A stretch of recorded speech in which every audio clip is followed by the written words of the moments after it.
स्वागत है आप सभी का हमारे इस YouTube चैनल पे जिसका नाम है स्टडी पॉइंट कर सकते। तो दोस्तों जितने भी लोग HPTST कमीशन 2025 की तैयारी कर रहे हैं ये वीडियो आपके लिए बहुत ही ज़्यादा इंपॉर्टेंट और इन्फॉर्मेटिव रहने वाला है। तो दोस्तों आज की इस वीडियो में हम डिस्कस करने वाले हैं HPTST कमीशन नॉन मेडिकल 2025 का प्रीवियस ईयर जितने भी क्वेश्चन पेपर हमारे पास हैं उसका एनालिसिस कंप्लीट एनालिसिस हम लेकर आए हैं। तो दोस्तों जितने भी लोग आपके पास तैयारी कर रहे हैं ये वीडियो अंत तक जरूर देखिएगा। तो दोस्तों अगर मैं बात करूं सिलेबस की तो नॉन मेडिकल का क्या क्या सिलेबस रहता है दोस्तों, क्या क्या चीज़ें आपको पढ़नी है, ठीक है। जितना भी आपके पास एनसीईआरटी का सिलेबस रहता है ना, क्लास 9 से लेकर क्लास +2 तक जितना भी आपका सिलेबस है मैथ्स फिजिक्स और केमिस्ट्री वो आपको सारा पढ़ना है। तो दोस्तों अगर आप ये चाहते हैं कि आप भी सिलेक्टिव टॉपिक पढ़ें, इंपॉर्टेंट टॉपिक पढ़े जिससे आपका ज़्यादा से ज़्यादा सिलेबस कवर हो, है ना, कम से कम अगर आप इस एनालिसिस को अंत तक देखोगे तो आपको बहुत ज़्यादा हेल्प मिलने वाली है। तो आज का ये जो सेशन रहने वाला है इसमें हम पूरा का पूरा प्रीवियस ईयर क्वेश्चन पेपर का एनालिसिस करने वाले हैं जिससे आपका 50 से 60% सिलेबस जो है कवर होने वाला है। क्या रहेंगे आपके पास इंपॉर्टेंट टॉपिक्स, है ना, किस तरीके से आपको तैयारियां करनी है और किस टॉपिक से ज़्यादा से ज़्यादा क्वेश्चन एग्जाम में पूछे जाते हैं, ये सारा हम PYQ से आपको एनालिसिस करके इस वीडियो में बताने वाले। तो दोस्तों चलिए बिना किसी टाइम वेस्ट किए आगे बढ़ते हैं और शुरू करते हैं PYQ का पूरा एनालिसिस। सबसे पहले दोस्तों अगर मैं बात करूं मैथमेटिक्स की, दोस्तों अगर मैं TST कमीशन नॉन मेडिकल की बात करता हूं तो सबसे ज़्यादा वेटेज रहती है दोस्तों मैथमेटिक्स की आपके पास पेपर में देखने को मिलती है। तो आपके पास जो मैथ सेक्शन है बहुत ही ज़्यादा इंपॉर्टेंट रोल अदा करता है। तो दोस्तों देखते हैं मैथमेटिक्स में आपके पास कौन कौन से टॉपिक जो इंपॉर्टेंट रहने वाले हैं। सबसे पहले बात करते हैं हम अलजेब्रा की। अलजेब्रा में आपको क्या क्या चीज़ें पढ़नी है दोस्तों, आपको इसमें पॉलिनोमियल्स के बारे में पढ़ना है, ठीक है, आपको लीनियर इक्वेशन का पता होना चाहिए, क्वाड्रेटिक इक्वेशन का पता होना चाहिए, है ना, अरिथमेटिक प्रोग्रेशन और ज्योमेट्रिकल प्रोग्रेशन का जिसको हम AP और GP भी बोलते हैं उसका भी कंप्लीट नॉलेज होना चाहिए। तो चलिए बात करते हैं दूसरे टॉपिक की जो है आपके पास ट्रिग्नोमेट्री। तो दोस्तों मैथमेटिक्स में ट्रिग्नोमेट्री आपके पास एक बहुत ही ज़्यादा इंपॉर्टेंट रोल अदा करता है दोस्तों, ठीक है। आपको क्या करना है इसमें ट्रिग्नोमेट्री का जितना भी आपका टेबल है ना, जितने इसमें साइन 0 90 साइन 90 की वैल्यू है ना, cos 0 cos 45 cos 60 इन सभी की वैल्यू आपको टेबल के थ्रू लर्न होनी चाहिए। साथ ही साथ आपको इसके अलावा ट्रिग्नोमेट्री में क्या चीज़ें पढ़नी है, आपको ट्रिग्नोमेट्रिक आइडेंटिटीज़ के बारे में पता होना चाहिए ना, ट्रिग्नोमेट्री के फॉर्मूलाज के बारे में पता होना चाहिए, है ना, ट्रिग्नोमेट्री का इनवर्स फंक्शन कैसे निकाला जाता है उसका नॉलेज होना चाहिए, है ना, हाइट के बारे में पता होनी चाहिए और डिस्टेंस किस तरीके से निकाला जाता है। तो दोस्तों अगर मैं हाइट और डिस्टेंस की बात करूं क्लास 10th में आपको मिल जाएगा। इनवर्स फंक्शन के बारे में आपको क्लास +1 में अच्छे से दिया गया है। तो चलिए आगे बढ़ते हैं और थर्ड टॉपिक जो आपके पास इंपॉर्टेंट रहता है इसमें वो रहता है प्रोबेबिलिटी एंड स्टैटिस्टिक्स। दोस्तों अगर मैं प्रोबेबिलिटी और स्टैटिस्टिक्स की बात करूं आपके पास ये स्कोरिंग टॉपिक रहता है मैथमेटिक्स में। ये बहुत ही ज़्यादा आसान टॉपिक होता है ना, बेसिक से आपको क्वेश्चन पूछे जाते हैं इस टॉपिक से, है ना। अगर मैं बात करूं प्रोबेबिलिटी के आपके पास बेसिक फॉर्मूलाज को पढ़ने की जरूरत है इसमें। अगर मैं बात करूं दोस्तों स्टैटिस्टिक्स की, आपको स्टैटिस्टिक्स में क्या क्या चीज़ें पढ़नी है, आपको पढ़ना है मीन मीडियन मॉड के बारे में, है ना। दोस्तों आगे हम बढ़ते हैं और बात करते हैं कोऑर्डिनेट ज्योमेट्री की। ये भी बहुत ही ज़्यादा इजी टॉपिक आपके पास रहता है। इसमें आपको लाइन के बारे में पढ़ना है, सर्कल के बारे में पढ़ना है, एरिया ऑफ ट्रायंगल्स के बारे में बेसिक फॉर्मूला पढ़ना है, किस तरीके से क्वेश्चन आते हैं वो चीज़ आपको देखनी है। नेक्स्ट आपके पास जो इसमें इंपॉर्टेंट रहता है वो है मेंसुरेशन एंड ज्योमेट्री, है ना। मेंसुरेशन का आप सभी को पता है कि क्या है, जितने भी आपके पास 2D शेप्स हैं 3D शेप्स हैं, है ना, जितने भी सॉलिड्स हैं आपके पास उसके आपको फॉर्मूलाज लर्न होनी चाहिए, है ना। जैसे मैं बात करता हूँ स्क्वायर की या फिर आपके पास क्यूब है, क्यूबॉइड है ना, आपके पास या कोन है, इन सभी का आपको बेसिक फॉर्मूलाज और इनसे रिलेटेड क्वेश्चन आपको सॉल्व करने आने चाहिए। अगर मैं बात करूं ज्योमेट्री की, ज्योमेट्री में आपको क्या क्या चीज़ें पढ़नी है ना, ज्योमेट्री में आपको ट्रायंगल्स के बारे में पढ़ना है, सर्कल्स के बारे में पढ़ना है, इनकी प्रॉपर्टीज़ को अच्छे से आपको एक बार पढ़ ज़रूर लेना है। तो दोस्तों ये था आपका मैथमेटिक्स सेक्शन, है ना। आपको अगर पता लग गया होगा कि हाँ अलजेब्रा ट्रिग्नोमेट्री और प्रोबेबिलिटी, है ना, ये बहुत ज़्यादा इंपॉर्टेंट रहने वाले हैं। इसके साथ ही साथ अगर मैं बात करूँ तो परमुटेशन एंड कॉम्बिनेशन, है ना, और सेट फंक्शन आपके पास एक 2-3 टॉपिक है ये भी आपको पढ़ने हैं। ये भी बहुत ही ज़्यादा इंपॉर्टेंट टॉपिक है ना। अलजेब्रा ट्रिग्नोमेट्री और प्रोबेबिलिटी से कम आपका मैथमेटिक्स का जो है 40% सिलेबस आपका मैथ्स का ही कवर होने वाला है। अगर मैं बात करता हूँ फिजिक्स और दोस्तों केमिस्ट्री की, है ना, वो आपके मन में बहुत से लोगों ये सोचते होंगे कि फिजिक्स और केमिस्ट्री में आपको क्या क्या चीज़ें पढ़नी है। बहुत से लोग तो इसी बात से कंफ्यूज हैं कि फिजिक्स और केमिस्ट्री में आप टॉपिक पे ज़्यादा ध्यान दें, थ्योरी पे ज़्यादा ध्यान दें या फिर न्यूमेरिकल पे ज़्यादा फोकस करें। तो दोस्तों जितना भी मैंने प्रीवियस ईयर क्वेश्चन पेपर में एनालिसिस किया तो मैंने ये चीज़ें पाई उसमें कि जो आपका है आपको टॉपिक यानी कि थ्योरी पे ज़्यादा फोकस करने की ज़रूरत है। न्यूमेरिकल आपके पास बहुत ही कम मात्रा में पूछे जाते हैं। तो दोस्तों मैं तो अपने ओर से ये सजेशन दूंगा कि आपको ज़्यादा से ज़्यादा थ्योरी पोर्शन पे ही ध्यान देना है। तो आइए बात करते हैं फिजिक्स की। दोस्तों फिजिक्स में आपका जो इंपॉर्टेंट टॉपिक रहते हैं वो रहते हैं, सबसे पहला जो टॉपिक है वो है वर्क, एनर्जी और पावर। तो दोस्तों इस टॉपिक से आपको हर साल क्वेश्चन रिपीट देखने को मिलते हैं ना। ये बहुत ही इंपॉर्टेंट टॉपिक है, क्लास 9th में आपको इजीली अवेलेबल हो जाएगा। अगर आपको थोड़ा सा एडवांस लेवल पे इस टॉपिक के बारे में पढ़ना है तो आप क्लास +1 में भी इसमें पढ़ सकते हैं। तो देखो बहुत ही आसानी से आप इस टॉपिक को कवर कर सकते हैं दोस्तों। अगर नेक्स्ट टॉपिक की अगर मैं बात करूँ तो वो रहता है हीट एंड थर्मोडायनेमिक्स में। इसमें आपको क्या क्या चीज़ें पढ़नी है, first law of thermodynamics, second law of thermodynamics है ना, जितनी भी आपके पास एप्लीकेशन रहती हैं ये भी आपके पास साथ साथ इंपॉर्टेंट रहने वाली है।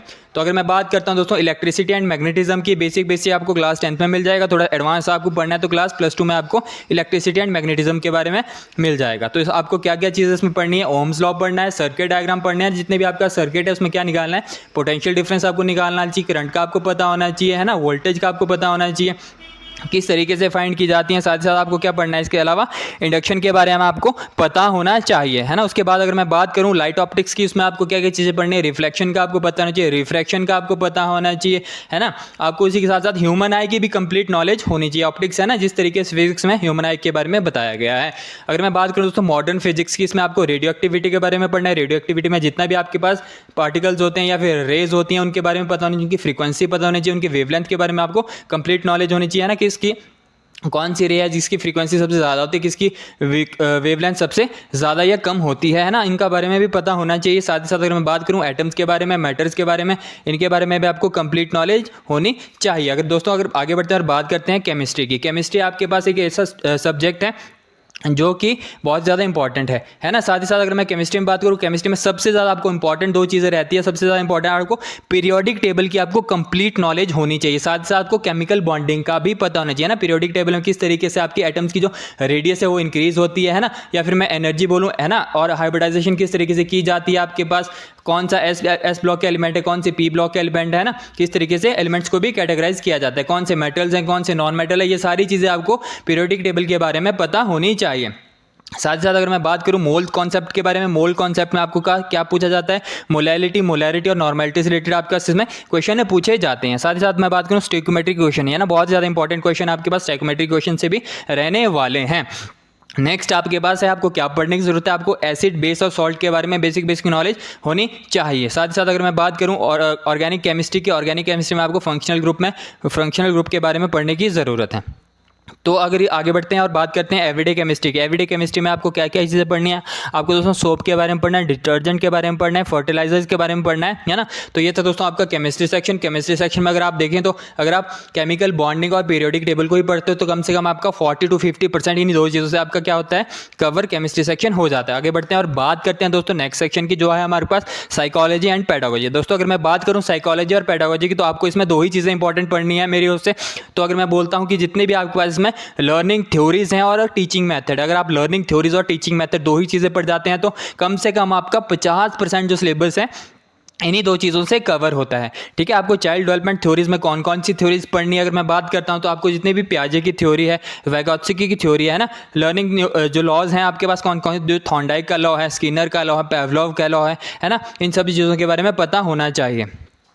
साथ ही साथ अगर बात करूँ आपको मोटिवेशन एंड लर्निंग के बारे में पता होना चाहिए ना। जितने भी आपके पास जो टीचिंग मेथड है वो भी आपका इंपॉर्टेंट रहने वाले हैं। टीचिंग मेथड में आपको पढ़ना है जो लेक्चर मेथड है, एक्टिविटी बेस्ड मेथड है, और भी कई प्रकार के जो टीचिंग मेथड है उनके बारे में आपको पता होना चाहिए है ना। साथ ही साथ आपको क्या चीज़ें पढ़नी है, इवैल्यूएशन एंड असेसमेंट के बारे में भी नॉलेज होनी चाहिए। चलिए आगे बढ़ते हैं और बात करते हैं दोस्तों जो आपके पास है जनरल स्टडीज से सेक्शन रहता है, उसमें आपके पास कौन कौन से टॉपिक आने वाले हैं। उसमें आता है आपके पास GK, current affair, reasoning, English और बेसिक सा हिंदी का ग्रामर आपके पास आता है। आपको जीके का क्या पढ़ना है, हिमाचल जीके की अगर मैं बात करूं तो आपको हिमाचल की कंप्लीट हिस्ट्री की नॉलेज होनी चाहिए, आपको हिमाचल की ज्योग्राफी के बारे में पता होना चाहिए है ना। जितने भी हिमाचल में फेयर होते हैं या फेस्टिवल होते हैं ना, जितने भी मेले और त्यौहार होते हैं उनके बारे में पता होना चाहिए। जितना भी हिमाचल का जो कल्चर है उसके बारे में आपको पता होना चाहिए। साथ ही साथ अगर मैं बात करूँ दोस्तों करंट अफेयर की, करंट अफेयर से आपको क्या क्या चीज़ें पूछी जाती है, आपको देखो स्टेट का करंट अफेयर भी आता है और नेशनल का करंट अफेयर भी आता है ना। यानी कि आपको हिमाचल का करंट अफेयर की पढ़ने की जरूरत है, साथ साथ आपको भारत का यानी कि इंडिया का करंट अफेयर पढ़ने की भी जरूरत है। करंट अफेयर में आपको क्या क्या चीज़ें पढ़नी है, गवर्नमेंट जितनी भी आपके पास न्यू जो स्कीम्स है वो लॉन्च करी उनके बारे में आपको पता होना चाहिए ना। जो स्पोर्ट्स के रिलेटेड आपके पास जो कंप्लीट नॉलेज आपके पास होनी चाहिए। अगर आपके पास मैं बात करूं नेक्स्ट सेक्शन आपके पास जो रीजनिंग रहता है, रीजनिंग में आपको क्या क्या चीज़ें पढ़नी है दोस्तों, आपको नंबर सीरीज के बारे में पता होना चाहिए, अल्फाबेट सीरीज के बारे में पता होना चाहिए ना, कोडिंग और डिकोडिंग का आपको पता होना चाहिए, एनोलॉजी का आपको पता होना चाहिए, ब्लड रिलेशन के बारे में आपको नॉलेज होनी चाहिए। आगे बढ़ते हैं और बात करते हैं दोस्तों इसमें आपको कौन कौन से टॉपिक और पूछे जाते हैं। आपको एवरीडे केमिस्ट्री यानी कि एवरीडे साइंस के बारे में पता होना चाहिए, जिसमें आपके पास सिंपल सी फिजिक्स और सिंपल केमिस्ट्री आपके पास पूछी जाती है ना, जो आपके पास डेली लाइफ में ज़्यादा से ज़्यादा टर्म यूज होती हैं है ना। अगर मैं बात करूँ दोस्तों इंग्लिश और हिंदी ग्रामर की, आपको किस लेवल का पढ़ना है, तो दोस्तों अगर मैं बात करूँ टीजीटी आर्ट्स की, दोस्तों टीजीटी आर्ट्स में आपको एडवांस लेवल तक की तैयारी करनी है। लेकिन दोस्तों अगर आप टीजीटी नॉन मेडिकल की तैयारी करें तो आपको इंग्लिश और हिंदी का सिर्फ जो है आपके 10th लेवल तक का सिलेबस ही पढ़ना है ना, बेसिक ग्रामर्स आपको पढ़ना है। अगर आप ये चीज़ें पढ़ लेते हैं दोस्तों तो आपका आसानी से हिस्सा ये कवर हो जाएगा। और अगर मैं बात करूं दोस्तों इस सेक्शन की, आपका स्कोरिंग सेक्शन रहने वाला है ना, बहुत ज़्यादा आपका ये स्कोरिंग सेक्शन रहता है जो आपकी फाइनल मेरिट में बहुत ज़्यादा की डिफरेंस पैदा कर सकता है। तो दोस्तों हमने क्या क्या चीज़ें आज की इस वीडियो में डिस्कस की। जो हमारा फाइनल फोकस प्लान रहने वाला है ना, वो क्या चीज़ रहने वाली है। सबसे पहले मैथ्स में आपको क्या क्या चीज़ें फोकस करने की जरूरत है दोस्तों। मैथ्स में आपको अलजेब्रा, ट्रिग्नोमेट्री और प्रोबेबिलिटी के बारे में पढ़ना है दोस्तों। अगर मैं बात करता हूँ फिजिक्स की, दोस्तों आपको क्या करना है, वर्क एनर्जी के बारे में पढ़ना है दोस्तों, हीट के बारे में पढ़ना है दोस्तों, लाइट के बारे में पढ़ना है, साथ ही साथ इलेक्ट्रिसिटी के और मैग्नेटिज्म के बारे में भी पढ़ना है। अगर मैं दोस्तों केमिस्ट्री की बात करता हूँ, केमिस्ट्री में आपको क्या क्या चीज़ें पढ़नी है, आपको पीरियोडिक टेबल और केमिकल बॉन्डिंग की पूरी नॉलेज होनी ही चाहिए दोस्तों। साथ ही साथ इसके बाद एवरीडे केमिस्ट्री के बारे में पता होना चाहिए। अगर मैं बात करता हूँ साइकोलॉजी और पेडागोजी की, आपको जितने भी लर्निंग थ्योरीज और टीचिंग मेथड है कंप्लीट नॉलेज होनी चाहिए। अगर मैं बात करूँ दोस्तों नेक्स्ट सेक्शन की, आपको जीके, करंट अफेयर है ना और मैथ्स, साथ ही साथ आपके पास जो जनरल साइंस है, आपके पास जो इंग्लिश और हिंदी का ग्रामर है, इसके आपके पास क्या है, ये स्कोरिंग आपके पास सेक्शन रहता है, तो इसको भी आप अच्छे से तैयार कर लें दोस्तों। अगर आप इन सब सब्जेक्ट में से जो मैंने आपको टॉपिक्स, इंपॉर्टेंट टॉपिक्स बताए, आप इन सबको पढ़ लेते हो तो कम से कम आपका 50 से 60% आपका ये सिलेबस इन टॉपिक से कवर होने वाला है। तो दोस्तों आशा करता हूँ ये था हमारा क्या बोलते PYQ का एनालिसिस। आशा करता हूँ कि आपको ये वीडियो पसंद आई होगी, है ना। अगर आपको ये वीडियो पसंद आई तो चैनल को सब्सक्राइब ज़रूर कर दीजिएगा, वीडियो को लाइक शेयर ज़रूर कर दीजिएगा। मिलते हैं आपके साथ नई इन्फॉर्मेटिव वीडियो में, तब तक के लिए थैंक यू।